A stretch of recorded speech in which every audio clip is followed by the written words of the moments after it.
여러분 그 7번 문제를 한번 보고요. 기본서는 어디를 보시자면요.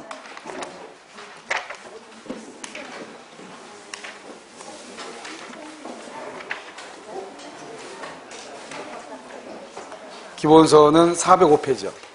405. 그러면 문제는 7번을 보세요. 그렇죠? 자, 405페이지 한번, 405페이지 보면요. 담보책임이라고 나와있죠. 우리 이제 담보책임이라는 것은 뭐냐면, 담보책임은 이런 걸 봐봐요. 이렇게 갑이라고 하는 사람이 이렇게 갑의 건물이 있죠. 그 다음에 여기 의리한 사람 있죠. 의리한 사람이 돈이 있죠. 이것을 뭐냐면 등가성이다. 이렇게 얘기하죠. 등가성, 이렇게요.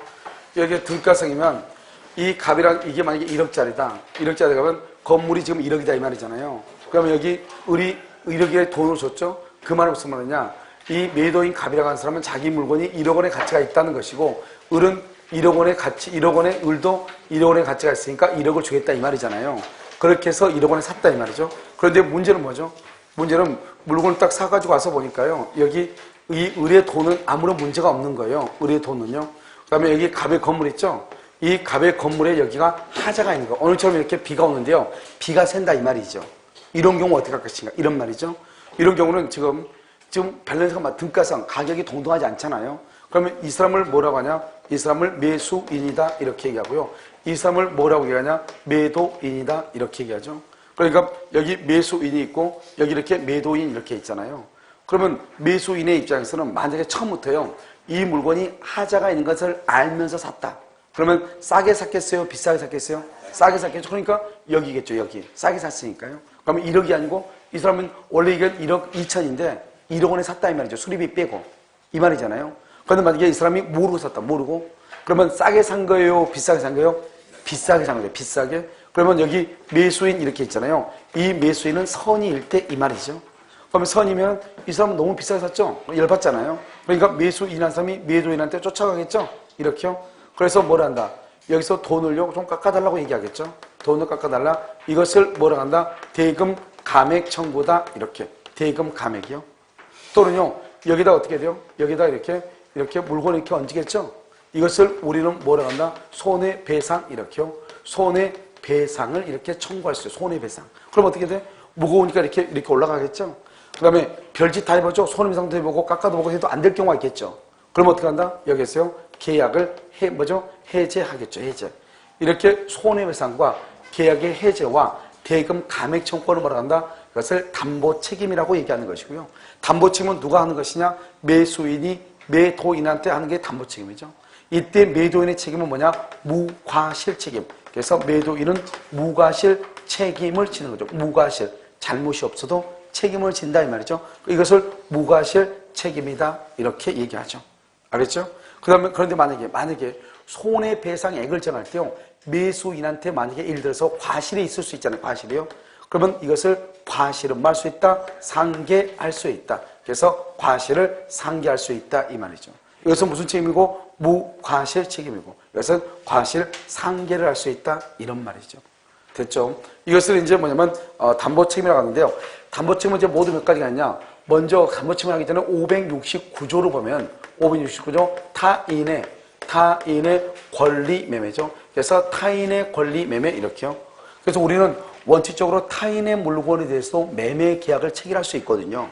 그런데 예를 들어서 타인의 권리 매매라고 해서 이것이 착오나 사기가 되는 것은 아닌데 만약에 예를 들어서 반드시 매도인의 소유일 것을 반드시 임대인의 소유일 것을 조건을 한 경우 있죠. 그랬는데 만약에 매도인의 소유가 아니고 임대인의 소유가 아니다. 그러면 착오나 사기를 이유로 취소할 수는 있죠. 그런데 만약에 그런 것이 아닌 한 우리는 타인의 물건에 대해서도 뭘 할 수 있다? 목적물로 할 수 있다 없다? 있다 이 말이죠. 자 그러면 이제 여기서 이제 권리의 하자라고 하는 것이 있어. 이 권리의 하자를 우리는 뭐냐? 이것을 추탈 담보 책임이다 이렇게 얘기하는데요. 이 권리의 하자는 570조. 이것을 전부란 말은 잘 쓰잖아요. 그냥 뭐라 한다? 타인의 권리라고 얘기하고 그 다음에 572조죠. 그래서 일부는 반드시 일부라고 써. 일부 타인의 권리라고 얘기하고 574조죠. 그것을 수량 부족, 수량 부족, 그 다음에 여기요, 일부 멸실, 이렇게요. 일부 멸실의 담보책임. 그 다음에 575조는요, 이것을 용익 권능의 제한. 576조는요, 저당권, 그 다음에 전세권의 행사, 이렇게요. 저당권, 전세권의 행사, 이렇게 얘기하죠. 이걸 570, 572, 574, 575, 576 이렇게 얘기하는 거죠. 이것을 우리는 뭐냐? 권리의 하자다 이렇게 얘기해요. 이렇게 권리의 하자의 경우는요. 원칙적으로 여기 보면 타인의 권리잖아요. 타인의 권리. 이 타인의 권리는 뭐냐? 그것을 이행, 이익, 배상이 원칙이에요. 이런 우리가 이제 원시적 불능, 후발적 불능 이런 했었잖아요. 원시적 불능에 뭐가 있냐? 계약 체결상의 과실 책임하고 담보 책임이라는 게 있단 말이죠. 그러면 우리가 담보 책임은 원칙적으로 신뢰 이익 배상을 해야 되잖아요. 그런데 판례가 전부 타인의 권리하고 일부 타인의 권리에서는 이행 이익 배상을 한다. 아주 중요해요. 그 다음에 또 한 가지는요. 여러분 일부라고 하는 말이 있죠. 일부. 여기 부족이란 말이 있고 여기 일부라고 하는 말이 있잖아요. 알죠? 그래서 일부가 부족하다. 이 일부 부족이란 말을 했을 때 뭐라냐? 대금 감액이라고 하는 것을 해요. 대금 감액. 그래서 대금 감액 청구 이렇게 대금 감액. 그래서 여기요 일부 부족 일부 이것을 대금 감액 청구 이렇게 대금 감액이요. 대금을 깎아달라 이 말이죠. 자, 그 다음에 또 한 가지 뭐냐면 저당권 전세권 행사다. 이게 무슨 말이에요? 이런 우리가 저당권이나 전세권이 있다고 하는 것을 알면서 매매계약을 체결할 수 있어요 없어요? 있죠. 그렇다고 해서 언제나 경매가 되는 것은 아니잖아요. 그러니까 원래는 담보책임은 매수인이 선인 경우에 담보책임을 청구하는 게 원칙이거든요. 그런데 저당권 전세권 행사라고 하는 것은 이때 매수인은요 뭐를 불문한다? 선의, 그 다음에 악의. 선의, 악의를 뭐란다? 불문한다. 이런 말이죠. 그래서 선의, 악의를 불문한다. 이렇게. 그래서 이것은 선, 악을 불문한다. 이렇게 얘기하는 것이에요. 그런데 이제 원칙적으로는 우리가 이제 권리의 하자에서 원칙적으로는요 매수인은 선의이냐 또는요 악의이냐 이렇게만 따지죠. 선의는 담보책임을 충고할 수 있고 악의는 원래는 안 되고 이렇게요. 그 다음에 여기가 제척기간이죠. 제척기간은 그러면 담보책임이 뭐냐면 대금 감액, 계약 해제, 손해배상 이 말이잖아요. 이것을 언제까지 할 수 있느냐 이 말이죠. 이것을 제척기간 이것은 몇 년이다? 1년이다 이 말이죠. 이 1년은 선의인 경우는 언제부터? 암날로부터 악의인 경우는 언제부터? 계약을 체결한 날, 안날로부터 한 날부터. 이거 좀 더 설명하고 일단 1년이란 말이에요. 1년 정확하게 크게 보면은요. 그 다음에 이제 이 권리하자는 576, 577조까지 576, 577조까지 그 다음에요 여기 보면 578조가 있는데 578조가 뭐냐? 이것은요 경매에서 담보책임이고 그 다음에 576이죠? 577, 578, 그 다음에 578, 579 여기서 뭐냐? 채권에 있어 담보책임. 그 다음에 580하고 581이 있거든요. 이것을 우리는 뭐라냐? 물건의 하자다 이렇게 얘기하죠. 이 물건의 하자를 뭐라냐? 이것을 하자.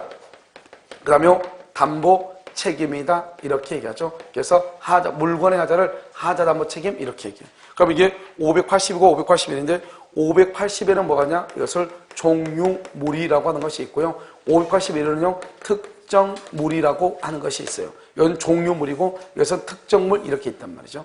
이것을 우리는 권리하자다. 이것은요 경매다, 채권이다, 물건이다 이렇게 나누어지는 것이죠. 무슨 말인지 알겠죠? 그러니까 가장 크게 봤을 때 그렇다 이 말이죠. 그런데 우리가 이제 시험에 가장 잘 나온 것은 권리하자 여기고요. 그 다음에 여기 물건의 하자. 우리 시험에는 특이하게 경매가 좀 한 3번이가 나왔던 경매예요. 그 다음에요 여기 종류물하고 특정물은 어떻게 되냐? 이것은요 매수인은 여기서 선의 플러스 뭐가 돼야 되냐? 무과실이 돼야 돼. 선의 플러스 무과실. 여기는 뭐죠? 매수인은 선이냐 악이냐만 따지잖아요. 그런데 여기는 뭘 따져? 선의 플러스 무과실이고 여기는 또 악의 또는 뭐다? 과실. 악의 또는 과실 이렇게요. 여기 제척기간이죠. 그럼 제척기간이라고 하는 것은 몇 개월이다? 6개월이다. 6개월. 제척기간은 6개월. 무슨 말이겠죠? 그래서 여기는 뭐다? 1년이잖아요. 여기는 6개월이고 우리가 권리하자는 선이냐 악이냐만 따져. 근데 선이인데 과실이 있어도 되고 없어도 되고 여기는요 선이 플러스 무과실이야 돼. 무과실. 물건의 하자는. 알았죠? 말이 같아 틀려요? 약간 차이가 있죠. 그리고 물건의 하자를 하자 담보 책임이라고 그래요. 알겠죠? 그래서 우리가 하자담보 책임이란 말하고 권리하자고는 전혀 다른 말이에요. 우리가 권리하자고는 이것을 권리하자고 하니까. 알겠죠? 이렇게. 그럼 여기서 이제 우리가 이제 하나하나를 보면 전부 타인의 권리, 570조요. 570조. 전부란 말은 잘 안 쓴다고 그랬죠? 이렇게 타인의 권리인데요. 이 타인의 권리라고 하는 것은 뭐냐? 전부 타인의 권리라고 하는 말이 무슨 말인가? 이 말이죠. 전부 타인이요.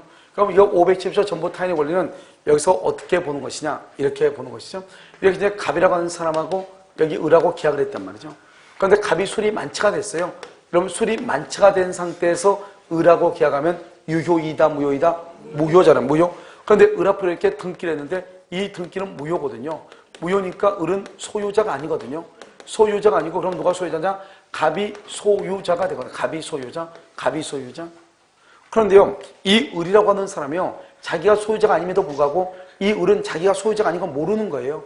그럴 수 있잖아요. 왜요? 누구하고 계약했으니까 갑하고요. 그래서 이 을이라는 사람이 이것을 병한테 이렇게 처벌한단 말이죠. 그럼 우리가 이제 꼭 이런 것만 있는 것이 아니고 이 전부 타인의 권리하고 이제 일부 타인의 권리 보면 이렇게 되는 거죠. 여기 일부 있죠, 일부. 일부 타인의 권리하고 여기 우리가 이제 전부 타인의 권리 할 때 시험이 나올 때 뭐라고 나오냐면 그냥 타인의 권리로 나오면은 그것은 뭐를 얘기하냐? 그것은 전부로 보면 돼. 일부는 반드시 일부란 말을 써. 일부. 알겠죠? 그럼 우리가 보면 그냥 타인의 권리란 말을 쓸 때는 전부로 봐야 돼. 알겠죠? 전부란 말은 사실 거의 잘 안 쓰거든요. 그러니까 그냥 우리가 타인의 권리는 전부는 일부는 다 무슨 이익을 배상한다? 이익을 배상하는데 뭐에 틀리냐면 밑에 가가지고 손해배상이나 이런 거 다 달라진단 말이죠. 그러니까 일부란 말을 하고 전부란 말을 했을 때 항상 조심해야 될 것은 우리가 지상권 얘기해야 돼요. 지상권. 지상권도 뭐냐면 그냥 지상권이 있고 구분 지상권이 있고 분묘 기지권이 있고 법정 지상권이 이렇게 있잖아요. 이 모두가 다 지상권이거든요. 그러니까 지상권에 관한 설명이 좀 맞는 것을 틀린 것을 그러면 전부를 다 얘기하는 거예요. 알겠죠? 우리가 저당권 알죠? 저당권. 저당권도 그냥 우리가 보통의 저당권이 있고 근저당이 있고 뭐가 있죠? 공동저당이 있잖아요. 그냥 저당권에 관한 설명이 맞는 것을 틀린 것은 이 전부를 다 포함하는 거라고. 그런데 만약에 꼭 집어서 근저당이다 그러면 근저당만 얘기하는 것이고 만약에 법정지상권이다 그러면 법정지상권만 분묘기지권은 분묘기지권만 얘기하는 것이지 전체적으로 얘기할 때는 여기는 지상권, 여기는 저당권 이렇게 얘기해. 그 다음에 만약에 타인의 권리다 그러면 여기는 희한하게 일부 타인의 권리를 포함하지 않아요. 뭐만 얘기한다? 전부 타인의 권리만 얘기하고 일부일 때는 반드시 일부란 말을 써. 일부.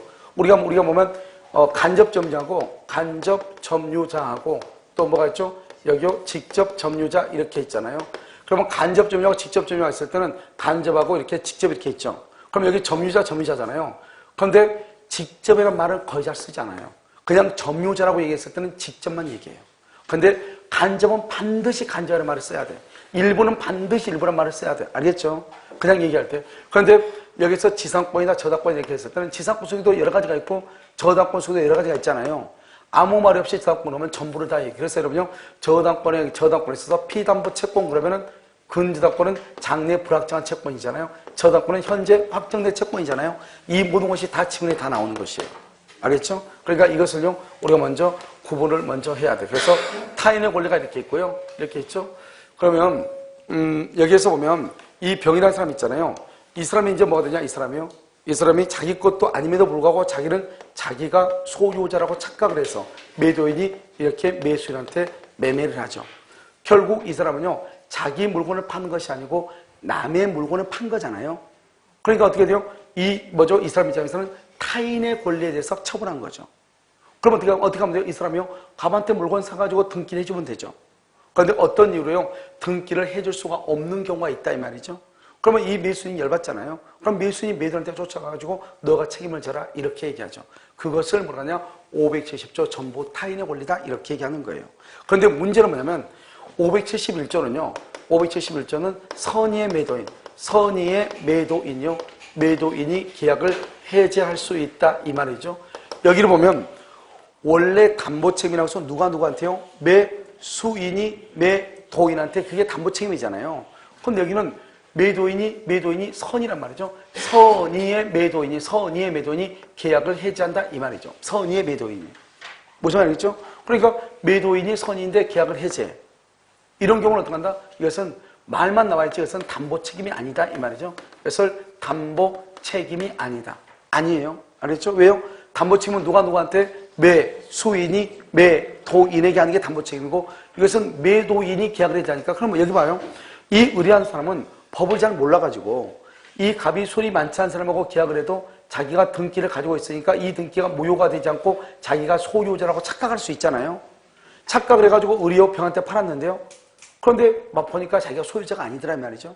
그러니까 매도인이 의뢰병한테 처분할 때는 자기가 소유자가 아니라고 하는 것을 몰랐다 이 말이죠. 선이 모르고 자기 것이라고 생각하고 팔았다 이 말이죠. 그런데 보니까 자기 것이 아니더라 이 말이죠. 이런 경우 어떻게 되냐? 이때의 의뢰가는 매도인이 선인 경우는 계약을 해지할 수 있다 이 말이죠. 그런데 문제는 뭐냐? 매수인이 선일 수 있고 매수인이 악이일 수 있잖아요. 그럼 매수인 선이면 손해를 배상해주고 배상하고 계약을 해제하고 여기 악이면요 손해배상을 한다 안 한다? 손해배상을 한다 안 한다? 손해배상 없이 계약을 해제한다 이런 말이죠. 알겠죠? 이것을 571조라고 얘기하는 것이고 그 다음에 여기요 572조는 뭐냐면 572조는 일부 타인의 권리잖아요. 그러면 이렇게 일부 타인의 권리에서 일부라고 하는 것은 일부라고 하는 것은 반드시 써야 된다고 그랬죠. 이 일부 타인의 권리하고 여기가 뭐냐? 여기가 573조라고 하는 것이 있고 여기가요 574조라고 하는 것이 있죠. 574조가 뭐냐? 수량부족, 그 다음에 여기 일부 멸실 이렇게 되어 있거든요. 그럼 여기서 일부 타인의 권리라고 되어 있죠? 여기 일부 타인이요. 여기 일부 타인의 권리는 뭐냐면 이런 것이죠. 이 갑하고 을하고 언제냐면 2월 1일 날 100평에 대해서 계약을 하죠. 그런데요 2월 1일 날 계약을 했다 이 말이죠. 그런데 여기서 3월 1일 날 측량을 하니까 얼마냐? 100평인 거예요. 100평. 그런데 이 100평 속에 여기가 30평이 병의 것이다 이 말이죠. 그럼 이러면 어떻게 돼요? 우리는 타인의 소유물에 대해서 계약을 체결할 수 있어요? 없어요? 있잖아요. 그러니까 100평 속에 30평이 병의 것이어도 큰 문제는 없죠. 그럼 어떻게 하면 되냐? 갑이라고 하는 사람이 이것을 병한테 가서 사가지고 을한테 등기해주면 되는 거잖아요. 근데 문제는 뭐죠? 갑이 병한테 그걸 사지 못해가지고 등기를 못했을 때 문제가 되죠. 이것을 일부 타인의 권리라고 그래. 알죠? 이것은. 됐죠? 그 다음에 수량, 그래서 일부 타인의 권리는 항상 뭐라고 되어 있냐? 일부 30평이 말이죠. 30평이, 그 다음에 타인 그럼 뭐죠? 병. 30평이 병의 것이다 이 말이죠. 그래서 일부가 타인의 권리다. 30평이 병의 것이다. 100평 중에서 30평이 병의 소유 꼭 이런 말이 있어요. 그런데 여기서는요. 수량 부족이란 말이 있죠. 여기는 수량 부족이란 말의 뜻은 뭐냐? 그것은 저기하고 똑같은 게 아니고 똑같이 여기서 이렇게요. 갑이라고 하는 사람이 의뢰한 사람한테요. 2월 1일 100평이라고 해서 팔았는데 나중에요. 3월 1일 날 이렇게 측량을 하잖아요. 측량을 딱 했더니 몇 평밖에 안 된다? 70평밖에 안 되는 거예요. 100평이라고 해가지고 샀는데 70평밖에 안 되는 거예요. 이것을 수량 부족이라고 얘기하는 것이에요. 무슨 말이겠죠? 그러니까 말 자체가 완전히 다르죠? 여기는요. 처음부터 여기는 갑이 을한테 등기를 해줄래야 100평을 해줄 수가 있어 없어? 없잖아요. 그런데 여기는요. 100평은 100평인데 100평 중에서 30평이 병의 것이지만 비록 갑이 병한테 사가지고 을한테 100평을 등기할 가능성은 있어 없어? 있죠. 그런데 수량 부족은 그런 가능성조차가 있어 없어? 없다. 이 두 개가 차이다 이 말이죠. 그래 이 두 가지를 잘못 이해하면 정답이 완전히 다르게 가는 것이에요. 알겠죠? 그래서 이것을 일부 타인의 권리라고 이것을 수량 부족이라고 얘기하고 그런데 여기서 573조가 뭐냐면 우리가 저기 보면 제척기간에서 선의는요 언제부터? 안날로부터 몇 년이다? 1년. 악일은요 계약을 체결한 날로부터 몇 년이다? 1년 이렇게. 그래서 여기 보면 선의는 안날로부터 악일은 한 날로부터 이 말이죠. 그래서 선의는 안날, 악일은 한 날 이렇게. 무슨 말인지 알겠죠? 그래서 여기는 안날이고 여기는 한 날이죠. 한 날. 됐죠? 그러면 여기서 어떻게 하냐? 안날이란 말이 여기서 선의 악일은 그러면 어떻게 구별하냐? 선의 악일은요 계약 체결 당시를 기준으로 선의 악일로 구별을 해요. 그러니까 100평 중에서 30평이 병의 것이라고 하는 것을 계약을 체결할 때 2월 1일 체결할 때 알았느냐 악이, 몰랐느냐 선이. 무슨 말이겠죠? 체결 당시를 기준으로 해요. 그 다음에 여기 안날과 한날은 뭐냐? 여기에 한날은 뭐냐? 계약, 체결 체결한 날, 제약체결 언제죠? 2월 1일 얘기하고 여기 안날이라고 하는 것은 안날. 여러분요, 남의 것이어도 문제가 된다 안 된다? 안 된다고 얘기했죠. 어떻게 하면 돼요? 사가지고 등기해주면 되잖아요. 그래서 어떡하냐? 갑이라는 사람이 이제 병한테 찾아가죠. 나한테 좀 팔아라 찾아가죠. 그런데 갑이라는 병이라는 사람이 뭐라냐? 팔까 말까 고민하다가 병이라는 사람 먼저 30평이 돼서 3억을 달라가고 이 사람은요, 갑이라는 사람 3천을 주겠다 이렇게 얘기하니까 계약이 뭐죠? 의견이 접혀져 안 접혀져? 안 접혀지죠. 그래서 최종적으로 5월 1일 계약이 무산됐어. 그럼 어떻게 돼요? 이 병은 갑은 이제 30평을 을한테 등기를 해줄 수가 있어요? 없어요? 없죠? 그것을 얘기하죠. 그러니까 여기서 안날이라는 것은 갑이라는 사람이 병한테 그것을 취득해서 을한테 등기를 해줘야 되는데 등기를 해줄 수 없는 것이 확실하게 된 날. 등기를 해줄 수 없는 것이 확실하게 된 날. 언제를 얘기한다? 5월 1일이죠. 3월 1일이 아니고 5월 1일이에요. 5월 1일. 5월 1일부터 그 다음에 5월 1일까지 이 말이죠. 이것을 안날이다, 한날이다 이렇게 얘기하죠. 알겠죠? 그 다음에 574조에서 수량이 부족하면 어떻게 하냐? 수량 부족. 원칙적으로 뭐냐? 원칙적으로 이것은 착오가 되지 않아요. 착오가 되지 않는다. 그래서 우리가 착오인 것과 착오가 아닌 것 보면 먼저 시가, 그 다음에 경제적 불이익이 없는 경우, 그 다음에 수량 부족, 수량 뭐죠? 즉 면적이라든가 지적이라든가 지분이라든가 이런 것이 부족하죠? 그럴 때는 착오가 되지 않아요. 착오가.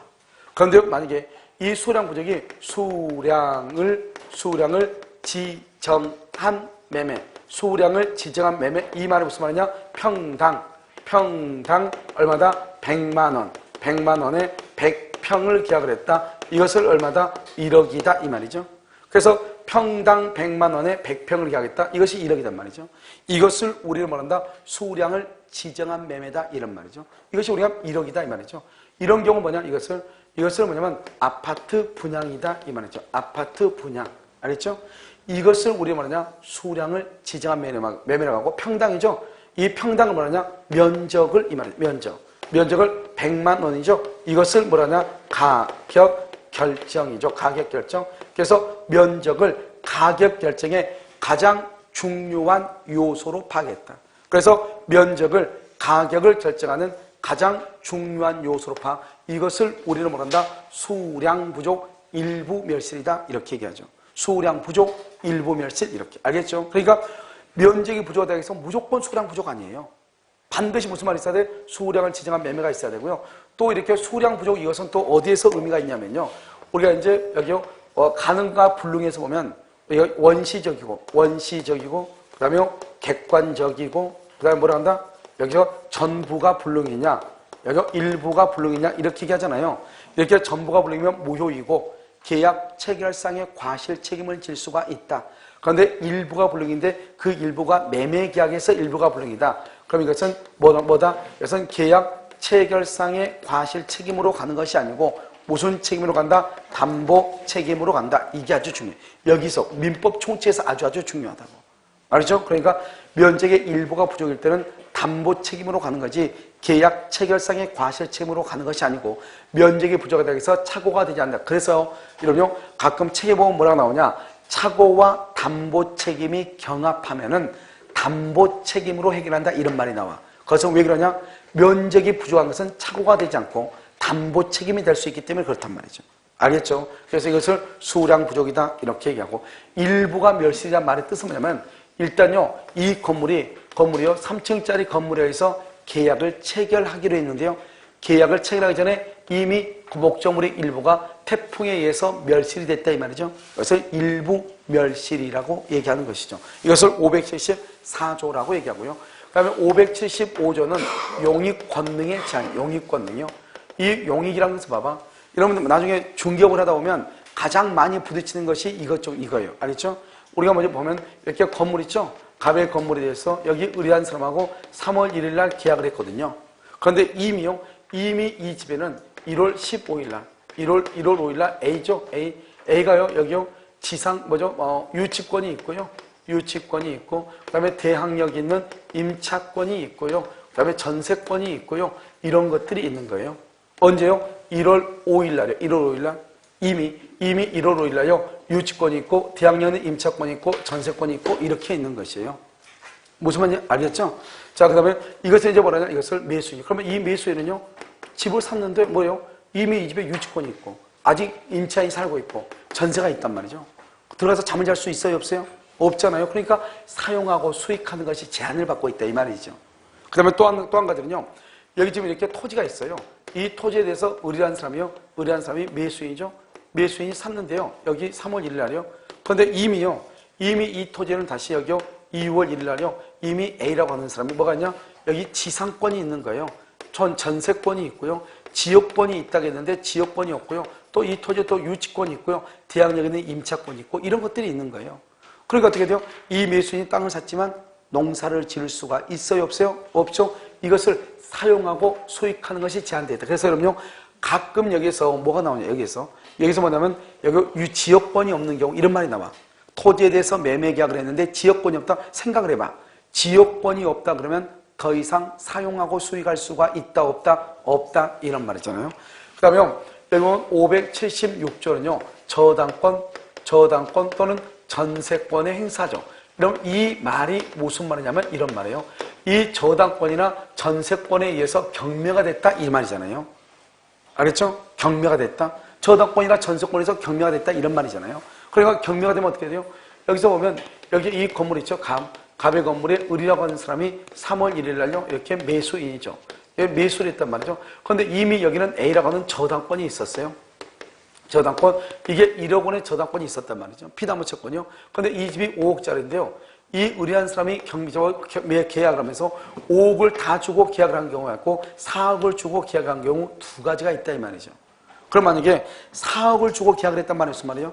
여기 매매대금 5억 중에서 자기가 1억을 책임을 지겠다 이런 말이잖아요. 그 말이죠. 그러니까 어떻게 돼요? 여기서는 이 의뢰라고 하는 사람은 담보 책임을 물을 수가 없는 거죠. 자기가 책임을 지기로 했으니까. 그런데 여기요 5억이잖아요. 5억 중에서 여기요 5억 중에서 1억을 빼고 하든지 해야 되는데 5억을 다 줬단 말이죠. 다 주면서 갑한테 뭐랬냐? A한테 돈 갖고 저당권 등기를 말소해라 이렇게요. 그래서 5억을 다 줬단 말이죠. 5억을 다 줬는데 이 A라고 뭐죠? 갑이라고 하는 사람이 A한테 빌린 피담보채권을 변제하지 않고 등기를 말소를 하지 않아서 이제 문제가 된 거란 말이죠. 이때 이 매수인이라는 사람은 뭐다? 처음부터 경매가 됐어. 경매가 돼가지고 처음부터 소유권을 취득을 못하는 경우가 있죠. 처음부터. 알죠? 일단 소유권을 취득했어.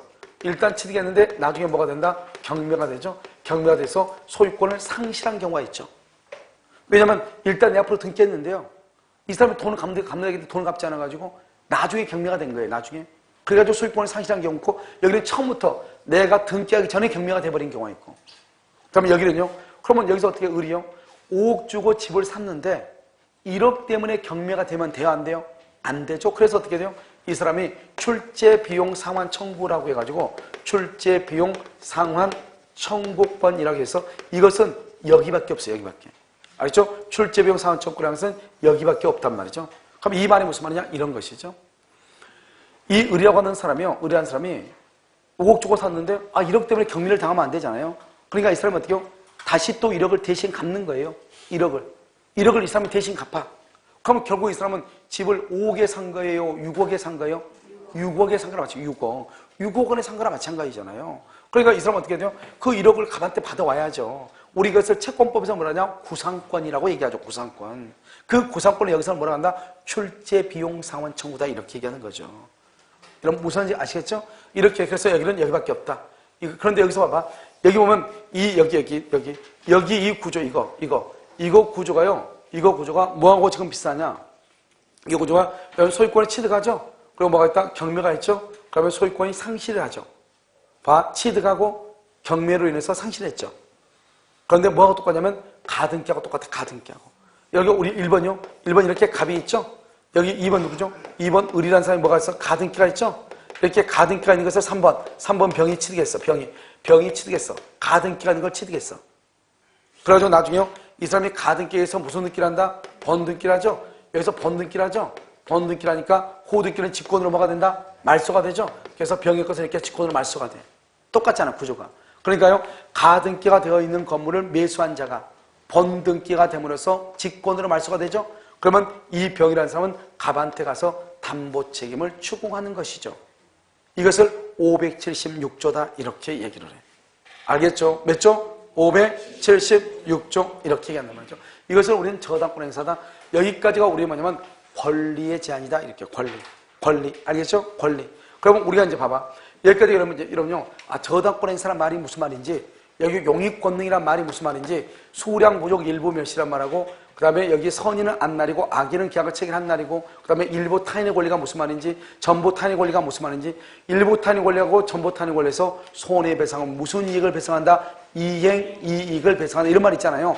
이런 말들이 무슨 말인지 일단 알아야죠. 일단 알겠죠? 이게 이제 무슨 말인지 알면 얘를 잠깐 지우고 이제 표를 만들 거란 말이죠. 그래서 표를 가지고 그 표만 보면 돼. 우리가 전부 타인의 권리가 무슨 말인지 여러분 알고 있잖아요. 그럼 여기서 어떻게 하면, 여기서 이렇게 쭉 이렇게 보면요. 여기 이렇게 570조 전부 타인의 권리, 그 다음에 572조 일부 타인의 권리, 574조 수량 부족 일부 멸실, 575조 용익 권능의 제한, 576조 저당권 전세권의 행사, 이렇게 알겠죠? 자, 이게 봐. 여기는 570조, 572조, 574조, 575조, 576조 이렇게 돼 있죠. 그럼 여기서 이제 뭐가 있냐? 여기서 대금 감액 있죠? 대금 감액. 그 다음에 계약 해제, 그 다음에 손해배상, 그 다음에 제척기간 이렇게요. 제척기간 이렇게요. 이렇게 여러분 지금 있잖아요. 이렇게요. 그러면 여기서 어떻게 하냐? 이런 대금 감액은요. 이렇게요. 대금 감액 이렇게요. 계약 해제, 그 다음에 여기 손해배상, 그 다음에 여기요. 제척기간 이렇게요. 이렇게 있잖아요. 그러면 위에는 선이고 밑에는 악이에요. 선이 악이. 무슨 말인지 알겠죠? 그래서 여기 보면 여기 대금 감액이라고 쓰면, 여러분 대금 감액은 금방 되는 것이 아니고, 여기 봐. 이제 여기 일단 봐. 대금 감액이라는 것은 일부 부족이란 말이 있을 때만 대금 감액이 있어. 일부 부족. 그러면 일부 부족은 어디가 있죠? 여기요. 572조 일부 타인의 권리, 여기는 수량 부족 일부 멸실이잖아요. 그럼 여기는 선의하고 악의하고 다 있어. 선의하고 악의하고. 여기는요. 선의는 되지만 악의는 안 돼요. 왜냐? 우리가 왜 여기는 악의는 되냐? 우리가 일부가 타인의 권리라고 하는 사실을 알면서도 계약을 체결할 수가 있다 없다? 있다. 그래서 우리가 일부 타인의 권리, 대금 감액, 여기 수량 부족 이렇게. 그래서 여기 보면 이 대금 감액이 여기밖에 없어요. 그래서 우리 시험에 뭐라 나왔죠? 대금 감액 청구권과 손해배상이 동시에 인정되는 거, 이게 시험이 났단 말이죠. 알겠죠? 자, 그 다음에 계약의 해제는 뭐냐면, 해제는 그냥 하는 게 아니죠. 계약의 해제는 목적을 뭐 할 수 없을 때, 달성할 수 없을 때 해제를 해요. 목적을 달성할 수 없을 때. 그러면요, 일단 계약의 해제는요, 선의는 다 있어. 선의는 다 계약의 해제를 해. 그 다음에 손해배상도 선의는 다 계약을 해제를 해. 선의는 다. 알겠죠? 그러니까 전부 타인의 권리든 일부 타인의 권리든 수량 부족 일부 멸실이든 용익권이든 저당권 행사든 선의는 계약 해제와 손해배상이 다 있어. 그런데요, 여기서 우리가 다른 데서는 그런 말을 쓰지 않는데요, 이 용익권능의 제한에서는 여기서는 무슨 말을 꼭 쓰냐면, 무슨 말을 항상 뭐라고, 용익권능은 논점이 없거든요. 그래서 용익권능이 항상 뭐라고 하냐, 계약의 목적을 달성할 수 없는 경우에 계약을 해제하고, 계약의 목적을 달성할 수가 있으면 해제할 수 있다 없다? 없다. 이 말 꼭 여기서만 나와. 여기서만. 그 다음에 우리 아까 저당권은 뭐라고 그랬죠? 저당권은요, 뭐를 불문한다? 선, 악을 불문하죠. 왜요?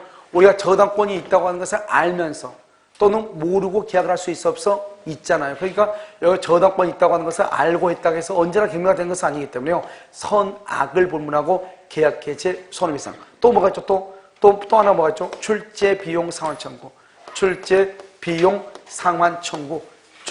상환 청구권 이렇게 했죠. 이것도 뭐를 불문하고? 선, 악을 불문하고. 세 가지. 그러니까 저당권에서 여기 다시 봐. 우리가요, 대금 감액은요, 대금 감액은 일부 타인의 권리하고 수량 부족 일부 멸시만 했죠. 일부 타인의 권리 부족 일부, 여기만 있죠. 대금 감액은. 다른 데는 전혀 없어. 그러니까 만약에 용익권능에서 대금 감액을 청구할 수 있다 그러면 큰일 난단 말이죠. 그러면 일단 계약의 해제하고 손해배상은 선의는 다 있다. 선의.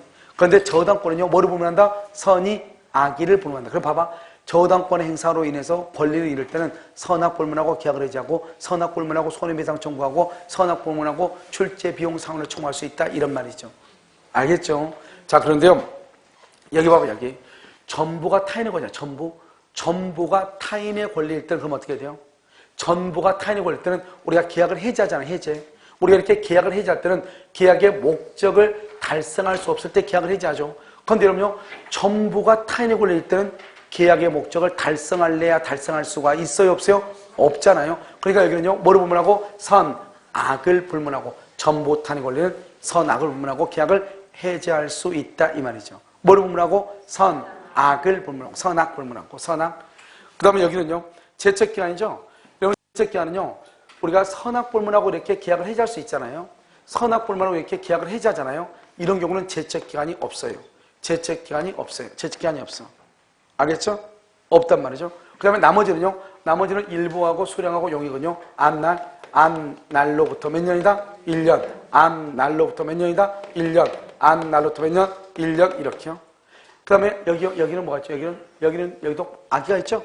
아기는 계약을 체결 뭐 한 날로부터 몇 년이다? 1년. 이렇게. 그래서 여러분요, 이런 말이 나와. 봐봐. 여기 선인은 안날로부터 1년이고 아기는 계약을 체결 한 날로부터 1년이잖아요. 그러면 시험에 나올 때 뭐라고 나오냐 이렇게 나와. 선인은 여기 봐봐. 여기요. 용익권능은 뭐라고? 용익권능은 선인 경우만 계약 해제, 선인 경우만 손해배상을 청구할 수 있잖아요. 안날로부터 몇 년이죠? 1년이잖아요. 그런데 뭐라고 나오냐 이렇게요. 매수인은 안날로부터 1년 안에 계약 해제와 손해배상을 청구할 수 있다 이렇게 나와. 알죠? 그러면 안날의 말이 무슨 말이죠? 선이라는 말이잖아. 선이. 무슨 말인지 알겠죠? 그러니까 매수인이 선인 경우 이렇게 하지 않고 그냥 안날로부터 1년 안에 계약 해제와 손해배상을 청구할 수 있다 이렇게. 자, 그 다음에 여기요. 대금 감액하고 그 다음에 손해배상하고 같이 인정되는 것. 대금 감액하고 그 다음에 여기 계약 해제가 동시에 인정되는 거. 이렇게 동시에. 그럼 어떻게 돼요? 이것은 일부 타인의 권리가 누구일 때? 선이. 수량 부족이 누구일 때? 선이일 때만 대금 감액하고 손해배상, 대금 감액하고 계약 해제가 동시에 인정되는 거예요. 또 한 가지요. 대금 감액과 계약 해제와 손해배상이 모두 다 인정되는 것 뭐밖에 없어? 선인 경우 일부 타인의 권리, 선인 경우 대금 감액밖에 없는 것이에요. 그 다음에 여기요. 수량 부족밖에 없죠. 그 다음에 여기 두 가지 있죠. 여기 두 가지. 이 손해배상 할 때는 일부 타인의 권리하고 전부 타인의 권리는요. 이 두 가지는 무슨 이익을 배상한다? 이익을 뭐한다? 배상한다 이런 말이죠. 그래서 이익을 배상한다. 이익. 그래서 일부 타인의 권리하고 전부 타인의 권리는 이익을 배상한다 이런 말이죠. 알겠죠? 그래서 이익을 배상한다 이렇게. 이것을 우리 이제 얘기하는 것이죠. 자, 그럼 봐봐 이제 문제를 한번 보면서요. 이것을 한번 본단 말이야. 7번 한번 봐봐. 7번. 7번에 보면 뭐라 나와 있죠? 7번 보면 1번 매도인의 소유가 아닌 토지죠. 매도인의 소유가 아닌 토지에 대해서 체결된 매매계약은 무효가 아니다. 알겠죠? 뭐다? 유효이다. 2번요.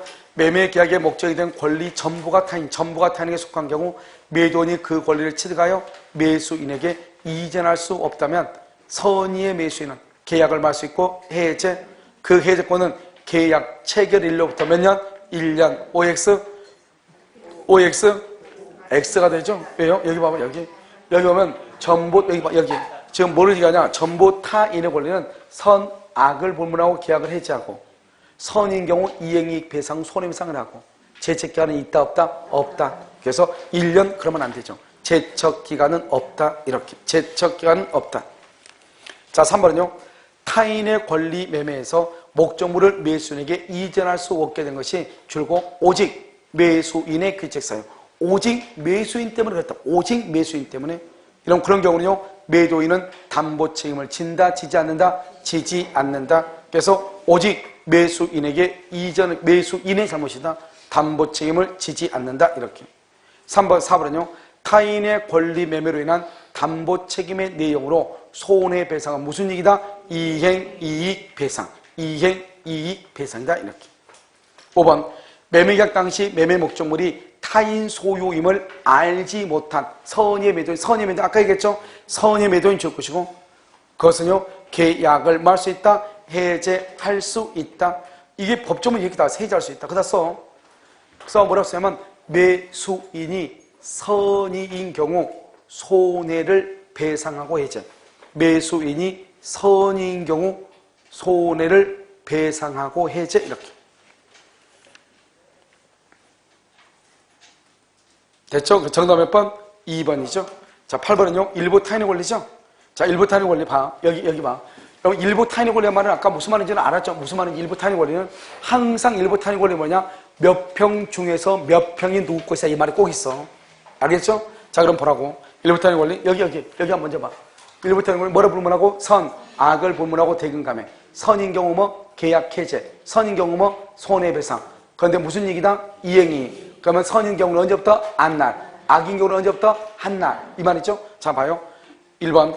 일부 타인의 권리 매매에 있어서 매도인을 상대로 한 대금 감액 청권이 인정되기 위해서는 매수인이 매수인은 뭐를 불문한다? 선, 악을 불문한다. 대금 감액 청권 줄 것이고, 맨 끝에 선이 악의를 불문, 이렇게요. 자, 됐죠? 자, 2번은요. 매도인의 담보 책임의 내용으로 대금 감액 청권이 민법상 명시적으로 인정되는 자는 권리의 일부가 타인에게 속한 경우 선의 악의의 매수인 수량 부족 일부 멸실해서 선의의 매수인이다. 이렇게 되어 있나요? 자, 그럼 봐봐. 여기 봐봐. 매도인의 담보 책임의 내용으로 대금 감액 청권이 민법상 명시적으로 인정되는 자. 여기 대금 감액 인정되는 거, 명시적으로 인정되는 거. 알겠죠? 그래서 대금 감액 청권이 명시적으로 인정되는 자는 권리의 일부가 타인에게 속한 경우, 그 다음에 선악의 매수인, 수량 부족 일부 멸실해서 선의. 이 말이죠. 알겠죠? 3번. 매도인의 담보 책임에 기한 매수인의 대금 감액 청권은 매수인이 선인 경우에는 계약을 한 날로부터, 악인 경우는 사실을 안 날로부터 1년. OX 바뀌었죠? 선인은 뭐? 안 날. 악인은 뭐? 한 날. 그것이 바뀌었다 이 말이죠. 4번은요. 매수인이 사실 안 날. 봐봐. 안 날은 거 아까 뭐라고 그랬죠? 우리가 3월 1일 날 측량을 했더니 100평 중에서 30평이 배은 것이다. 이것을 안 날이 아니고, 알겠죠? 이것을 뭐래서 취득해서 등기를 해줄 수 있으면 되는데, 취득해서 등기를 해줄 수 없는 것이 최종적으로 판명이 난 날이죠? 언제다? 5월 1일을 얘기한단 말이죠. 다 그럼 봐봐. 그 말은 뭐라고 쓰는가? 4번. 매수인이 사실을 안 날이 하면 단순히 권리의 일부가 타인에게 속한 사실을 안 날이 아니라, 알겠죠? 안 날이 언제죠? 여기 3월 1일 날 측량하니까 100평 중에서 30평이 배은 것이다. 이것을 안 날이 아니고, 그 다음 출고. 매도인이 이를 취득하여 매수인에게 이전할 수 없게 되었음이 확실하게 된 사실 안 날. 알겠죠? 매도인이 이를 취득하여 매수인에게 이전할 수 없게 되었음이 확실하게 된 사실을 안 날. 이것을 안 날이다. 이런 말이죠. 안 날. 알겠죠? 이것을 안 날이다. 5번. 매매의 목적이 된 권리의 일부가 타인에게 속함으로 인하여 매도인이 그 권리를 취득하여 매수인에게 이전할 수 없게 된 경우, 이렇게 됐죠? 매도인이 선의의 매수인에게 배상하여야 할 손해액은 원칙적으로 무슨 액이다? 이행이익이다. 그래서 전부 타인의 권리와 일부 타인의 권리에서는 무슨 이익이다? 이행이익이다. 이런 말이죠. 자, 9번을 봐봐. 9번은요, 여기죠. 수량 부족이죠. 수량 부족은 원칙적으로 수량이 부족하다 해서 착오를 이유로 취소를 못한단 말이죠.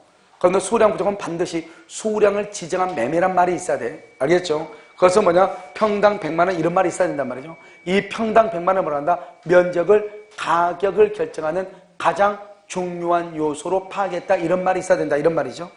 자, 갑은 을과 토지 1000평방미터를 평방미터당 100만 원에 매도하는 계약을 체결했으나 그 토지가 800평방미터밖에 안 됐다. 줄거요. 800평방미터밖에 그것을 수량 부족이라고 얘기해. 만약에 여러분요, 일부가 타인의 권리다 그러면 어떻게 해야 돼요? 800평방미터가 병소유다. 이런 말이 있어야지. 알겠죠? 자, 1번요. 1번 여기 먼저 봐. 수량 부족이죠? 수량 부족 보면 어떻게 돼요? 선인 경우 대금감액, 선인 경우 계약해제, 선인 경우 손해배상, 선인 경우 안날로부터 1년이죠. 그럼 보면 선의 매수인 을은 대금감액 청권을 갖는다. 2번 악의 매수인 을은 담보 책임에 지지 않는다. 왜요? 누구만 주장할 수 있죠. 누구만? 선의만 주장하니까 악의의 매수인한테는 매도인은 담보 책임을 지지 않고, 을이 선이죠. 갑에 대해서 손해배상을 청구할 수 있고. 4번 매매계약 당시 이 사실을 알았다. 계약 당시 알았다. 계약 당시. 그러면 선이다 악이다. 여기 봐봐. 여기 아까 우리 선이냐 악이냐 하는 것은 언제를 기준한다? 체결 당시를 기준하니까 계약을 체결할 때 100평 중에서 1800m 중에서 800밖에 안 된다 이 말이죠. 그럼 그것을 계약을 체결할 때 알았다 이 말이죠. 그러면 선이다 악이다? 악이다. 악이면 어떻게 한다? 계약 체결 당시 그 사실을 알았으면 매매하지 않았으려고 할 만한 사정이 있는 경우 악의의 매수인 악의의 매수인은 해지할 수 있다 없다? 없다. 악의를 해지할 수 없다. 반대로 선의는 뭐 할 수 있다? 해제할 수 있다. 5번 을의 갑에 대한 권리는 사실을 만으로부터 안날. 왜 안날이다? 선의만 되니까 선의만 되니까 선의만. 안날로부터 몇 년이다? 1년. 안날로부터 1년 이렇게. 자, 그러면 담보 책임이죠? 담보 책임 보면 1번 매매 목적 부동산에 대한 전세권 행사 줄고 전세권 행사, 그 다음에 전세권을 뭐라고 하죠? 저당권이죠? 전세권 저당권 행사로 인하여 매수인이 소유권을 취득할 수 없게 된 경우 매수인은 뭐를 불문하고? 선악을 불문하고 매매계약을 말 수 있다? 해제할 수 있다. 뭐를 불문하고? 선악을 불문하고 계약을 해제. 그래서 여기 보면 맞아요 틀려요? 전세권 행사니까 저당권 전세권 행사니까 뭐를 불문한다? 선악 불문하고 계약 해제, 선악 불문하고 손해배상, 선악 불문하고 출제 비용 사안 청구 이렇게요. 2번 봐봐. 가등기의 목적이 된 부동산, 즉 무슨 말이죠? 가등기가 된 것을 매수한 사람이 병이죠, 병이. 그 뒤 가등기에 의한 본등기가 됨으로써 그러면 뭐한다? 직권으로 뭐가 돼? 말소가 되죠. 부동산의 소유권을 상실했다. 그러면 이 상실할 때는 매도인은 몇 조 책임을 진다? 576조. 자, 여기 한번 봐봐. 여기 보면 576조 여기가 저당권 전세권 행사죠. 여기요. 지금 보면 여기 취득했다가 경매로 인해서 상실하죠. 그렇잖아요. 그럼 여기를 봐봐. 여기 가등기가 되어 있는 것을 샀죠. 본등기가 됨으로써 뭐란다? 직권으로 뭐가 된다? 말소가 되죠. 이런 경우는 이 병은 누구한테 책임을 부른다? 갑에게. 갑은 누구한테 책임을 진다? 병에게. 그러니까 매도인은 담보 책임을 진다. 반대로 해석하면 매수인은 담보 책임을 추궁할 수가 있다. 똑같은 말이잖아요. 알겠죠? 자, 그 다음에 3번은요. 매매의 목적이 된 부동산에 설정된 저당권 또는 전세권의 행사를 인하여 매수인이 소유권을 취득할 수 없거나 줄고 취득할 수 없거나 취득한 소유권을 잃을 때 그런데 거기 보면 뭐라 나왔어? 매수인은 그렇게 돼 있어? 매수인은 그렇게 돼 있어? 동그라미 해봐. 동그라미. 해제할 수 있다 그렇게 돼 있어요? 그럼 매수인이 선이라는 거예요? 악이라는 거예요? 여러분 지금 아무 말이 없죠? 아무 말이 없이 그냥 매수인이라고 돼 있죠? 그건 선악 불문할 때 그렇게 써. 선이 악의를 불문할 때. 여기 봐봐. 여기 봐봐. 여기 지금 선악 불문이죠? 여기 선악 불문이죠? 여기 선악 불문, 선악 불문이죠? 이렇게 쓴단 말이죠. 뭐죠? 일부 타인의 권리에 있어서 매수인은 대금 감액을 청구할 수 있다. 전부 타인의 권리에 매수인은 계약을 해지할 수 있다. 저당권 행사에서 매수인은 계약을 해지하고 손해배상 청구할 수 있다. 그것은 왜 그러느냐? 선악 불문할 때는 선이 악이란 말을 쓸 필요가 없어. 그냥 매수인 그러면 되고. 그런데 만약에 여기 봐봐. 여기는요. 여기는 수량 부족에서는 선인 경우만 대금 감액, 계약 해제, 손해배상을 청구할 수 있죠. 그렇잖아요. 그런데 여기서는 그러면 어떻게 하냐? 매수인은 대금 감액 청구 그러면 틀려.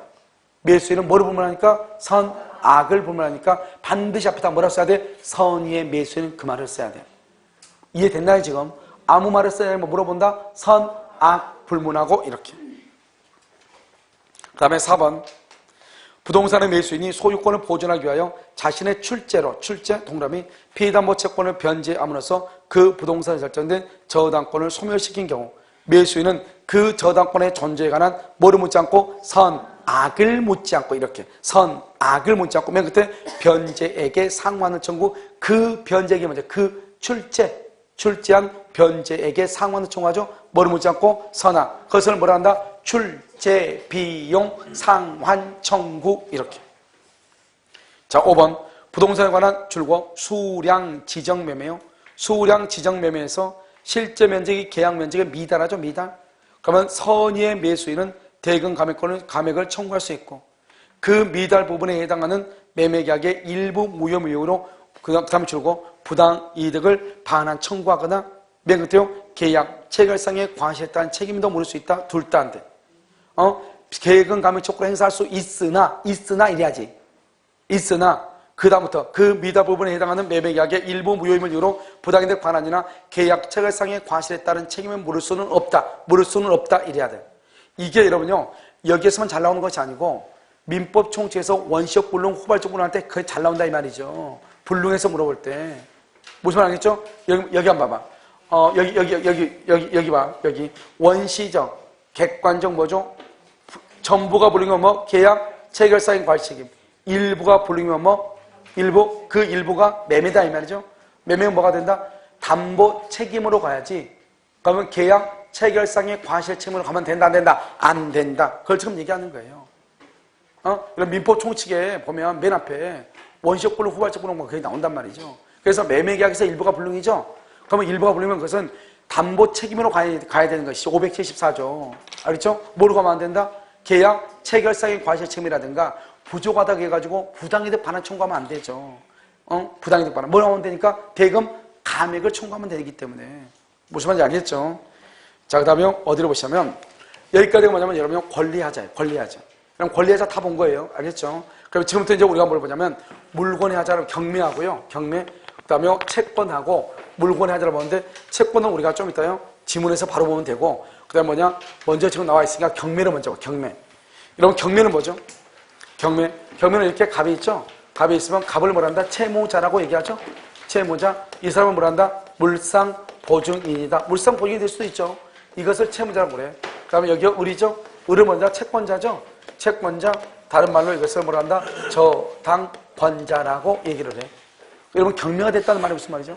이 물건이 경매가 됐다 이 말이잖아요. 그럼 이 병을 뭐라 한다? 경락인이다. 이렇게 얘기하죠. 경락인이요. 응? 그럼 여기서 이제 봐. 이렇기 때문에요. 우리가 항상 매도인의 담보 책임이죠. 그럼 누가 그러면 경매에서 누가 그러면 담보, 누가요? 누가 매도인이고 누가 매수인이죠? 누가? 여기 있죠, 여기 갑. 여기 갑 있죠? 이 사람 이름 봐봐. 우리가 경매하고 매매하고 똑같은 거예요. 경락받은 사람이 소유권 취득한 거 아니에요. 그거 똑같은 거죠. 그러니까 경락인을 뭐라 한다? 매수인이다. 이렇게 얘기하죠. 매수인. 알았죠? 정연이는 카페는 들어오던데 공부를 하나요, 집에서? 카페는 자주 들어오던데 공부는 해? 네. 아직도 못 앉아요? 앉아요, 조금씩.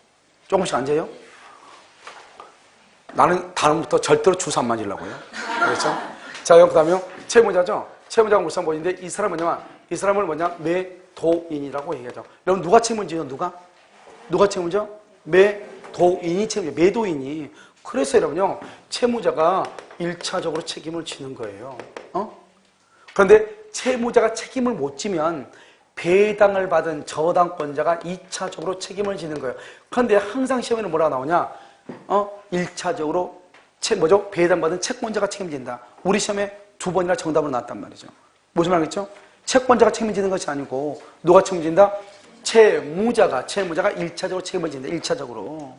알겠죠? 이게 이제 매수인이고. 그럼 어떻게 돼요? 여기서 이제 그런데 이 경매라고 하는 것은 경매가 유효가 돼야 돼? 무효가 돼야 돼? 여러분 경매가 만약에 무효이죠? 무효이면 어떻게 돼요? 담보 책임이라는 것은 있어 없어? 담보 책임이라는 것은 있을 수가 없어요. 이때의 경매는 뭐냐? 경매 또는 공매, 공경매라고 얘기해. 여러분 혹시 공경매, 공경매 들어봤죠? 그게 뭐냐? 공매하고 경매를 묶어서 공경매라고 하고 어떤 것은 안 된다? 이 경매는 사경매, 개인이 하는 경매 있죠? 사경매는 안 돼. 그래서 경매나 공매, 공경매를 얘기하는 것이다. 그 다음에 무효가 되면 절대로 안 된다. 그 다음에 이 사람이 매수니까 매수인이 담보 책임을 청구해야죠. 그런데 여기서는 뭐냐면 대금 감액하고 그 다음에 계약 해제하고 손해배상하고 이렇게 있잖아요. 그런데 여기 봐봐. 내가 지금 얘기하는 것은 뭐냐면 법조문의 구조로 봐. 법조문의 구조. 법조문 구조로 보면 570, 72, 74, 75, 75, 78의 경매가 있죠. 80, 81의 물건이죠. 그렇잖아요. 그러니까 경매는 뭐 다음에 있어? 권리 다음에 경매가 있죠. 물건 다음에 있는 것이 아니고. 내 말 지금 들었죠? 지금 무슨 말인지. 그러면 우리가요. 경매에 있어서 담보책임이라는 것은 물건의 하자하고 권리의 하자가 있는데 이 물건의 하자에 있어서는 책임을 지지 않는다 이 말이죠. 이걸 얘기하죠. 왜냐면 권리 다음에 있잖아요. 그러니까 내가 경락받은 물건에 유리창이 깨졌다. 그럼 물건의 하자죠. 그러면 내가 경락을 받은 사람이 이 채무자한테 가가지고 유리창 값 내달라고 할 수 있어 없어? 없다 이 말이죠. 지금 무슨 말인지 알겠죠? 법의 구조가 지금 권리 있고 그 다음에 경매가 있잖아요. 내 말 지금 이해됐죠 지금? 그렇기 때문에요. 물건의 하자는 안 되는 것이에요. 권리 하자. 예를 들어서 나는 아무것도 없다고 생각하고 경락을 받았는데 거기 보니까 대학로에 있는 임차인이 있더라 이 말이죠. 임차인. 그러면 사용할 수 있어 없어? 없잖아요. 없어. 나는 지역권이 있다고 생각을 했는데 지역권이 없더라. 그럼 토지를 경작할 수 없잖아요. 그렇게 권리의 하자가 있을 때 담보 책임을 모르는 것이에요. 여기서 문제요. 경락을 받았는데 저당권이 있더라. 저당권. 담보책임을 진다 안 진다. 내가 경락을 받았어. 근데 거기에 저당권이 아직 있는 거예요. 경락 받았는데 책임을 진다. 담보책임을 물을 수 있다 없다? 물을 수 없다면 없다. 중요해서 왜 없다? 그게 중요해. 무슨 말인지 알겠죠? 저당권은 말속에 있는 권리이기 때문에 저당권이 경매가 됐을 때 저당권이 존재한다. 이건 있을 수가 없는 거예요. 국가고시에 나온 거란 말이죠. 경락받은 물건에 저당권이 있다. 담보책임을 물을 수 있다. 이렇게 나왔단 말이죠. 물을 수 있다 없다? 없죠. 왜요? 우리가 저당권이라는 것은 말속에 있는 권리이기 때문에 당연히 소멸하기 때문에 알겠죠? 권리가 남아있을 수가 있다 없다? 없다. 남아있을 수 있는 것은 대항력에 있는 임차권이라든가 전세권이라든가 지상권이나 이런 것들이죠. 무슨 말인지 지금 아시겠죠? 그러면 여기서 또 한 가지 뭐냐면 또 한 가지 여기서요. 우리가 이제 법률적 장애라고 하는 것이 있어. 무슨 말이냐? 내가 물건을 공장을 짓기 위해서 이 땅을 경락을 받았거든요. 그런데요. 중소기업 창업지원법에 의해서 공장을 못 짓는다는 거예요. 그걸 법률적 장애라고 그래요. 이 법률적 장애를 물건의 하자로 볼 것인가 권리의 하자로 볼 것인가. 만약에 물건의 하자로 보면 어쩔 수 없죠. 책임 청구하지 못하니까 나 혼자 손해죠. 그런데 권리의 하자이면 어떻게 돼요? 계약을 해지할 수도 있고 손해배상을 청구할 수도 있잖아요. 그러면 이 법률적 장애를 물건의 하자로 볼 것인가 권리의 하자로 볼 것인가 이 말이죠. 이것을 뭐로 본다? 물건의 하자로 써놨네. 알겠죠? 물건의 하자. 그래서 법률적 장애는 물건의 하자로 보기 때문에 담보 책임을 추궁할 수가 있다 없다? 없다. 이게 아주 중요해요. 이것을 우리가 뭐한다? 그것을 경매다 이렇게 얘기를 하는 것이에요. 알겠죠? 그 다음 죄송해요. 손해배상이요. 우리는 여러분 봐봐. 내가 스스로 물건을 판 게 아니잖아요. 경매는. 그렇죠? 임의경매든 강제경매든 관계없이 강제적으로 처분을 당한 거잖아요. 그러니까 원칙적으로 매도인은 손해배상 책임이 없는 거예요. 그런데 이 갑이라는 사람이요. 자기 집에 경매가 당하니까요. 자기 집에 물건이나 권리에 하자가 있다고 하는 것을 알면서도 경매를 당하니까 고지를 해야 되는데 고지하지 않는 경우가 있어. 그럴 때만 예외적으로 손해배상 책임을 지는 거예요. 자기네 집에 물건에 하자, 지붕이 지금 날아갔다는 거 안단 말이죠. 그럼 그런 것을 알려줘야 되잖아요. 그걸 알려주지 않아가지고 경락을 받은 사람이 불치게 손해가 있다 이 말이죠. 그때만 손해배상을 하는 거예요. 그 외에는 원칙적으로 손해배상 책임이라는 것이 있다 없다. 이것을 경매다 이렇게 얘기하는 것이죠. 한번 보셔요. 자요. 어디 보냐면 아직 안 했네. 자 그럼 봐. 경매는 D가 있는 것 같은데요. 경매 없어요? 자, 경매가요. 12번에 있네요. 12번에요. 12번. 다음 담보지만 왜냐면 경매가 지문이 5개가 안 나와가지고 5개가 나왔으면 경매라고 할 텐데 5개가 안 나와가지고 그냥 담보책임이라고 해놨어요. 알겠죠? 그럼 봐봐. 1번. 경매 절차 자체가 무효 줄고 경매 절차 자체가 무효 명태 담보책임은 인정될 여지가 없다. 2번. 경매에 있어서 1차적으로 누가 채권자 틀렸죠. 1차적으로 누가 채무자. 항상 이게 정답이라니까요. 2차적으로 채권자. 바뀌었죠. 그걸 바꾸면 돼. 그러니까 다 바꾸려 하지 말고 1하고 2를 바꾸면 되지. 저 D를 바꾸면 용서가 안 되잖아요. 그건요. 알았죠? 2차적하고 1차적 이렇게 하면 되지. 알았죠? 쓰고 다 앞하고 뒤로 다 바꾸면 되겠어요? 알겠죠? 2차적으로 채권자가 1차적으로 경락받은 채무자가 무슨 말인지 알겠죠? 그렇게 하면 되죠. 자 3번요. 경매의 경우 물건의 하자 줄고요. 물건의 하자 담보책임이 인정된다 안 된다? 안 된다. 또 써. 물건의 하자 거기다 써. 여기 법률적 장애는 물건의 하자로서 법률적 장애는 물건의 하자로서 담보 책임 X 이렇게 담보 책임 X. 그럼 또 하나 써. 또 하나 맨 밑에다가 뭐라고 쓰냐? 여기요. 원칙적으로 손해배상 책임은 없으나 원칙적으로 손해배상 책임은 없으나 알겠죠? 원칙적으로 손해배상 책임은 없으나 했어요. 어느 경우에 손해배상 책임이 있다? 하자를 알고 고지하지 않은 경우 하자를 알고 고지하지 않은 경우 담보 책임 이렇게.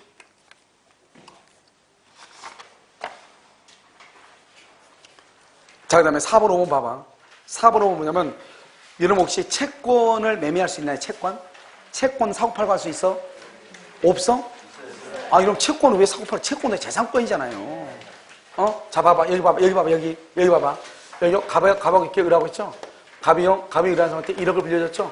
그래서 1월 1일부터요. 10월 1일 날 갚아라. 10월 1일 뭐란다? 변제기라고 하죠? 변제기 10월 1일. 그렇게 되어 있나요? 자, 그럼 봐. 그럼 갑이 을한테 1억을 빌려줬단 말이죠? 10월 1일이요. 그런데 이 갑이라는 사람이 이것을 채권을요, 병한테 양도를 해. 매매한단 말은 채권은 양도한다. 똑같은 거잖아요. 언제 양도하냐? 여기 5월 1일. 5월 1일 날 양도한 경우가 있고, 언제 양도하냐? 10월 1일 날 양도한 경우 두 가지가 있을 거 아니에요. 그럴 거 아니에요. 먼저 10월 1일 날 봐봐, 10월 1일. 10월 1일은 어떻게 돼요? 이 병은 바로 가서 채무자한테 돈 받을 수 있어, 없어? 없어? 아, 10월 1일은 바로 가서 돈 받을 수 있잖아요. 이 사람은요, 5월 1일 샀죠? 5월 1일 사면 돈 언제 받아? 10월 1일 가서 받아야 돼. 10월 1일 가서 받아야지.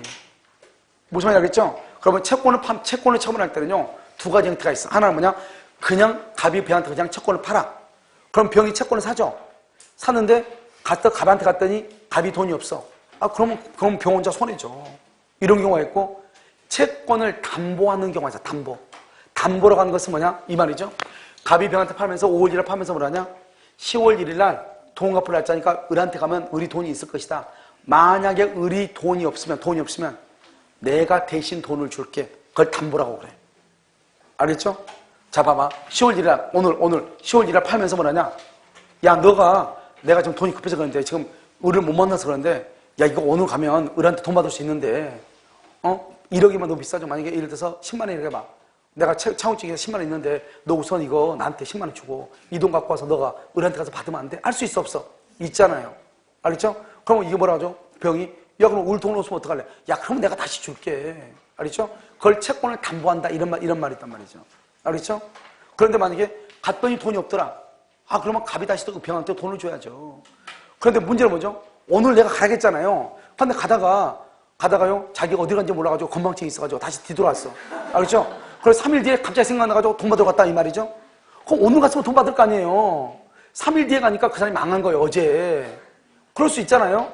그런 경우는 어떻게 할 것인가? 책임져, 안 져? 안 지죠, 당연히. 왜? 오늘 가라겠잖아요, 변제기에. 그걸 지금 얘기하는 거예요. 한번 봐봐. 채권의 매도인이 채무자의 자력을 담보할 때는 언제다? 줄거 매매계약 당시. 매매계약 당시. 자력을 담보하는 추정 동그라미. 매매계약 당시 추정.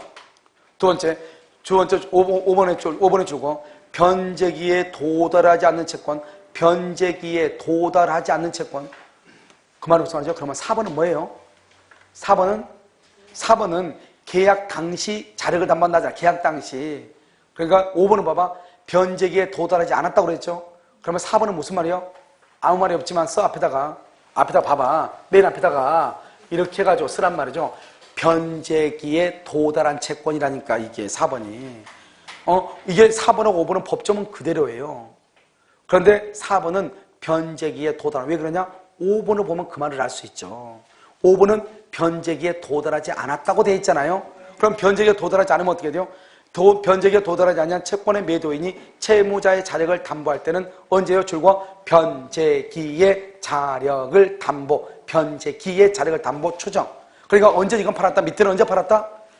밑에는 언제? 5월 1일 날 팔았다 이 말이고, 위에 4번은 언제 팔았다? 10월 1일 날 팔았다 이 말이잖아요. 10월 1일 날 팔면서 뭐란다? 오늘 변제기니까 오늘 가. 그러니까 오늘 가면 돈이 있다 이 말이죠. 계약 당시에 자력을 담보하는 것이고. 무슨 말인지 지금 이해됐죠? 아무 말도 아닌데 이걸 가지고요 한참 들어본 사람이 있어. 돌다 뭐라고 돼 있어? 맨 끝에가 추정이라고 돼 있죠. 추정. 다시 11번으로 와. 이제 무슨 말인지 여러분 지금요? 무슨 말인지 이해됐죠 지금? 자, 이제 11번을 보면 11번은 물건에 앉아죠. 물건 봐봐요. 물건. 이 물건은 여러분요 특정물이 있고 여러분요 종류물이 있어요. 여러분 그 아파트 여기 혁신도시 분양받거나 아파트 이렇게 사거나 그러면 어떻게 하죠? 아파트가 다 똑같이 생겼죠. 생긴 거는요. 겉으로 보면 다 똑같이 생겼잖아요. 그런데 각각 1층, 2층, 3층 올라갈 때마다 커브가 있냐 없냐, 앞집하고 창문이 바로 직통이냐 아니냐, 내 앞에 바로 산이 보이냐 안 보이냐, 강릉이 보이지 안 보이냐에 따라서 가격이 천차만별이죠. 그러니까 아파트 분양은 특정물이에요. 어느 하나도 똑같은 것이 없다 이 말이죠. 충수마다 방향마다 다 다르단 말이죠. 알겠죠? 그래서 특정물이라고 얘기해요. 그럼 여기 봐봐요. 여기 책상과 걸상 어때요? 하나같이 다 똑같이 생겼죠? 이것을 종류물이라고 얘기해요. 종류물. 알죠? 그러니까 봐봐. 우리가 내가 아파트요. 아파트 10층에 17 1호를요. 1001호를 내가 분양을 받았어요. 근데 그쪽에서 분양업자가 뭐라냐? 1001호는 우리가 실수해가지고 다른 사람한테 분양 줬으니까 당신은 다른 데 옆집으로 가라. 그럼 돼, 안 돼? 안 되죠. 그걸 뭐라냐? 특정물은 다른 것으로 대체할 수가 없는 거예요. 알겠죠? 그런데 봐봐, 여기 책상, 월상이 다 똑같이 생겼죠? 다 똑같이 생겼는데 어떻게 돼요? 만약에 이게 하나가, 만약에 예를 들어서 다리가 기스가 났거나 뭐가 문제가 있다. 그럼 어떻게 하면 돼요? 다른 곳으로 갖다 달라가면 돼, 안 돼? 안 돼? 똑같은 거 다른 곳에서 가져오면 되죠? 그것을 뭐라 하냐? 종류물에는 완전물, 급보, 청구권이라고 하는 것이 있어요. 청구권. 그런데 특정물에는 입안에 있다, 없다? 없다. 알겠죠? 어디에만 있다? 종류물에만 완전한 물건을 갖다 달라 완전물, 급보, 청구권이라고 하는 것이 있는 것이에요. 무슨 말 이해되시나요? 그럼 여기 봐. 이게 이제 완전물, 급보, 청구권이라고 하는 것이 있는데요. 이렇게 완전한 물건을 청구했으니까 계약을 뭐 할 수 없다? 해지할 수 없죠. 완전한 것을 했으니까 별도로 뭐를 청구할 수 없어? 손해배상을 청구할 수 없다. 그래서 완전물, 급보를 청구하면은 계약의 해제나 손해배상은 청구할 수 없다. 이렇게 표현을 하는 거예요. 됐죠? 그 다음에 여기 여러분 계약을 해지하죠? 해지하고 난 다음에 손해가 있죠? 그러면 뭐를 청구할 수 있다? 손해배상을 청구해. 계약을 해지하죠? 그리고 손해가 있죠? 손해배상을 청구를 해. 무슨 말인지 아시겠죠? 이것을 이게 완전물 급보 청구다. 아까 우리 말했죠? 물건은 반드시 뭐가 돼야 돼? 매수인은 선의 플러스 무과실. 제적 기간은 몇 개월? 6개월이 된다면 6개월. 그런데 이 물건의 하자는 뭐라고 하냐? 물건의 하자는 우리는 이것을 하자, 담보, 책임이다. 이렇게 얘기해. 하자, 담보, 책임이다. 이때의 하자라고 하는 것은 뭐냐? 이것을 객관적 하자다. 이렇게 얘기해. 그러면 객관적 하자라고 하는 것은 뭐냐? 우리는 카탈로그나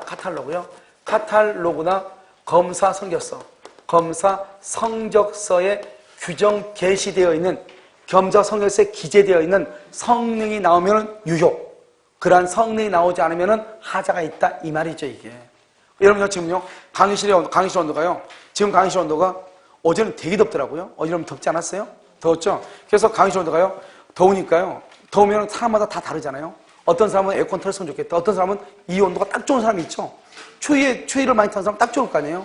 그런데 또 오늘은 또 이렇게 비가 또 와가지고요. 온도가 또 갑자기 또 다운이 됐잖아요. 그러니까 어떤 사람은 또 춥다고 느끼니까요. 저렇게 에스크모 해가지고 이렇게 이불을 들어쓰고 있는 사람이 있는가 하면요. 그렇지 않고요. 여전히 또 반팔만 또 입고 있는 사람도 있잖아요. 그러니까 이게 사람으로 해가지고 하자가 있냐 없냐를 보면은 이불 들러쓰고 있는 사람은 하자가 있는 거죠. 강의실이. 알겠죠? 그러니까요. 그렇지 않고 있는 사람은 괜찮은 것이고 또 반팔 입고 있는 사람 있죠? 저기도 하자가 있는 것이죠. 무슨 말인지 알겠죠? 네? 그러니까 이것을 이것을 주관적 하자로 주관적 하자.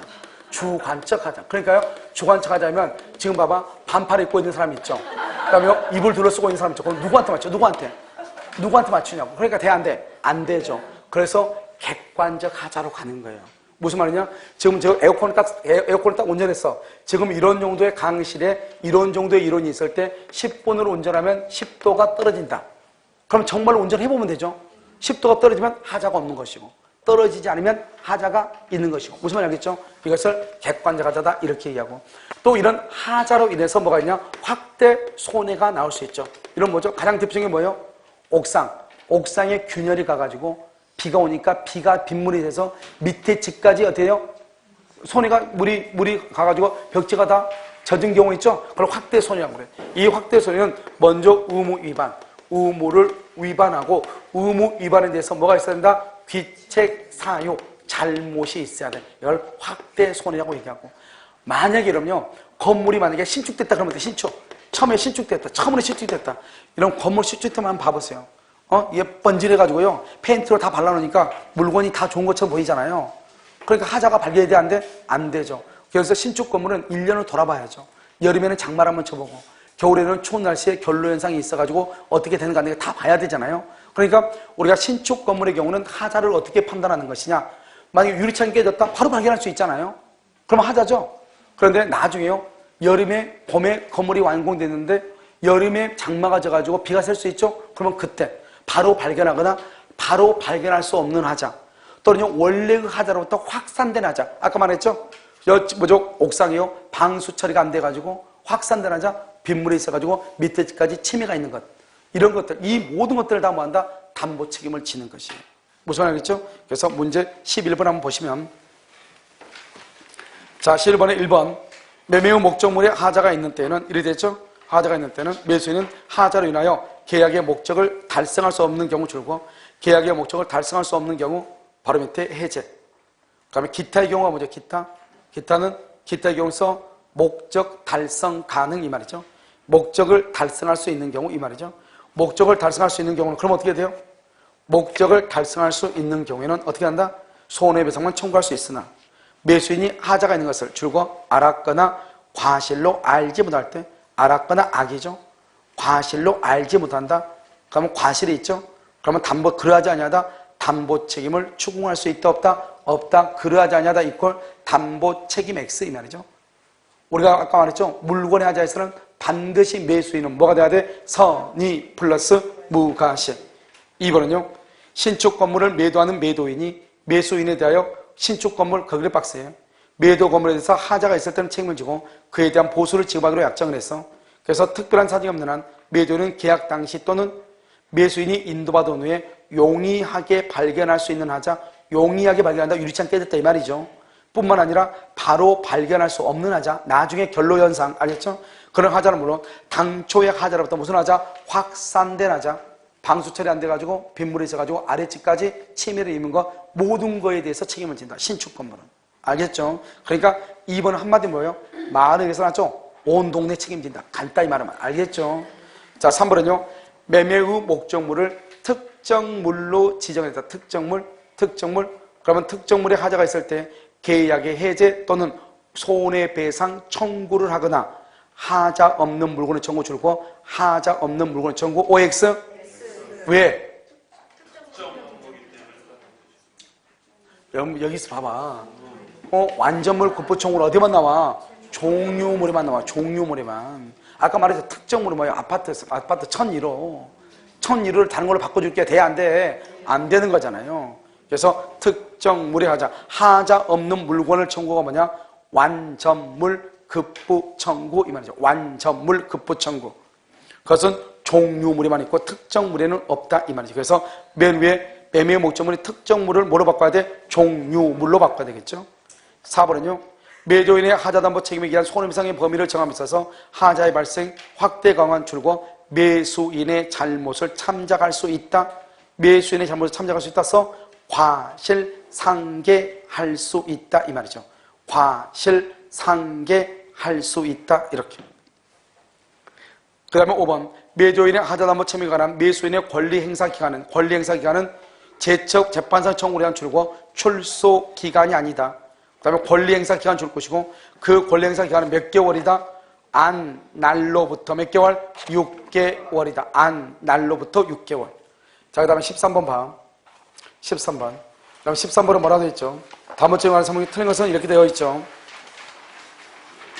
자, 보면 1번 매매의 목적물이 지상권, 지역권, 전세권, 질권 또는 유치권의 목적이 된 경우 거기 줄고 지상권, 전세권, 질권 또는 유치권의 목적. 그러면 이 말이 무슨 말? 이 말.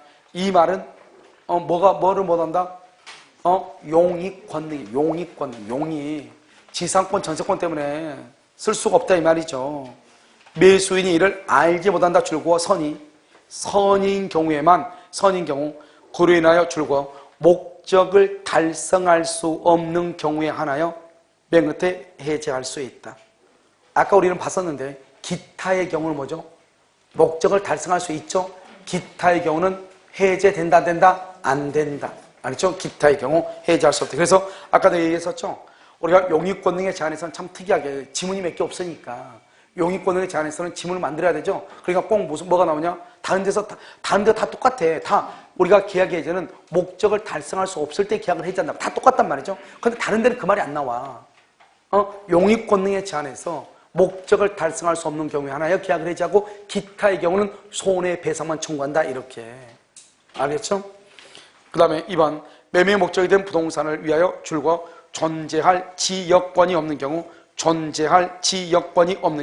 매수인은 그 사실을 줄고 안날이죠. 안날부터 1년. 왜 안날이죠? 선이니까. 매수인은 선이니까. 왜요? 우리가 용익권능의 제한에서는 선의의 경우에만 계약 해제, 손해배상을 할 수 있으니까 선이란 말을 쓰지 않고 뭐라고 써? 안날이라고 하는 말을 쓴단 말이죠. 알겠죠? 자, 그 다음에 3번은요. 매매계약을 체결한 토지의 실제 면적이 계약 면적의 미달하죠?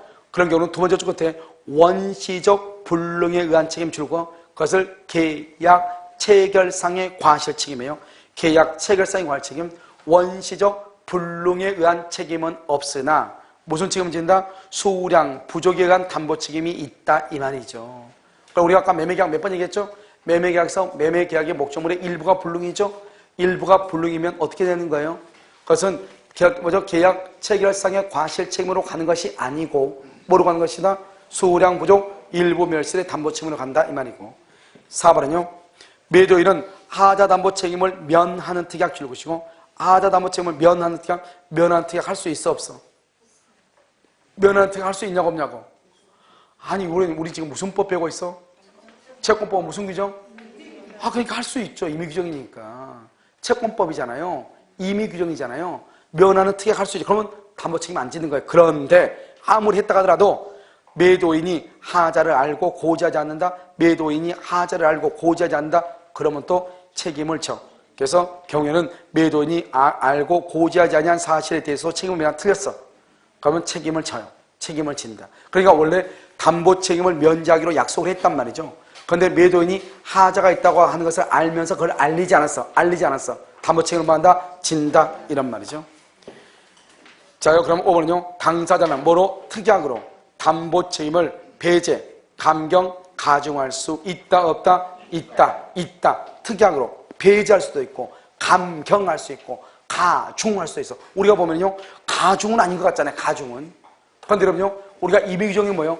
임의규정은 반드시 나한테 유리할 수도 있고 말 수도 있어 불리할 수도 있잖아요. 그러니까 유리나 분리가 가능하기 때문에 가중이나 배제가 가능하다 이런 말이에요. 무슨 말인지 알겠죠? 그래서 여기까지가 여러분요. 담보 책임이에요. 잠깐 쉬었다 다시 하도록 그렇게 됐습니다.